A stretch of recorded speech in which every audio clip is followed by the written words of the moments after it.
આજની મુખ્ય હાઇલાઇટ્સ. નેપાળના વિરોધ પ્રદર્શન. 20 લોકોના મોત બાદ નેપાળ સરકારે સોશિયલ મીડિયા પરથી પ્રતિબંધો હટાવ્યા. આ યુ-ટર્ન નેપાળમાં જેન ઝેડ આંદોલનની મોટી અસર દર્શાવે છે, જેના કારણે ગૃહમંત્રીએ વડાપ્રધાન ઓલીને રાજીનામું સુપ્રત કર્યું.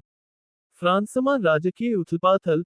ફ્રાન્સમાં સરકાર પડી ગઈ છે અને રાષ્ટ્રપતિ મેક્રોનના નજીકના મનાતા બાયરુએ વડાપ્રધાન પદ છોડવું પડશે. ભારત અને વિદેશના સંબંધો. ભારત અને ઇઝરાયેલ વચ્ચે દ્વિપક્ષીય રોકાણ કરાર થયો છે, જેનાથી બંને દેશો વચ્ચેના વેપારને વેગ મળશે. બ્રિક્સ વર્ચ્યુઅલ શિખર સંમેલનમાં ભારતનું પ્રતિનિધિત્વ એસ.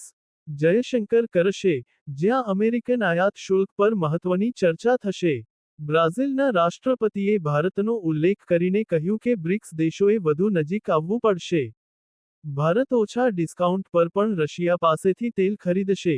ઇન્ડિયન ઓઇલે નવી બુકિંગ કરી છે. ઓપરેશન સિંદૂર બાદ પહેલીવાર પાકિસ્તાની કેદીઓને મુક્ત કરવામાં આવ્યા. 70 કેદીઓ અટારી બોર્ડર પાર જશે. ટ્રમ્પ દ્વારા નવા પ્રતિબંધો લગાવવાની ધમકીની રશિયાએ મજાક ઉડાવી, કહ્યું કે તેની કોઈ અસર નહીં થાય. જમ્મુ કાશ્મીર. કુલગામમાં સેના અને આતંકવાદીઓ વચ્ચે અથડામણ થઈ, જેમાં 2 આતંકવાદીઓ માર્યા ગયા અને એક છુપાયેલો હોવાની આશંકા છે.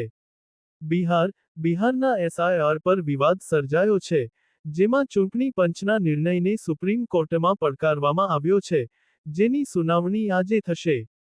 ઉપરાષ્ટ્રપતિની ચૂંટણી. આજે ઉપરાષ્ટ્રપતિની ચૂંટણી યોજાશે, જેમાં રાધાકૃષ્ણન અને રેડ્ડી વચ્ચે મુકાબલો છે. નવીન પટનાયક અને કેસીઆરની પાર્ટીએ આ ચૂંટણીથી અંતર જાળવ્યું છે. વડાપ્રધાન મોદી પોતાનો પહેલો મત આપશે. વડાપ્રધાન મોદી. પીએમ મોદીએ સાંસદોને સ્વદેશી મેળા યોજવા જણાવ્યું છે.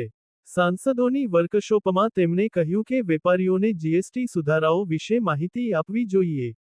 તેઓ મંગળવારે પંજાબનો પ્રવાસ કરશે અને પૂરની સ્થિતિની સમીક્ષા કરશે.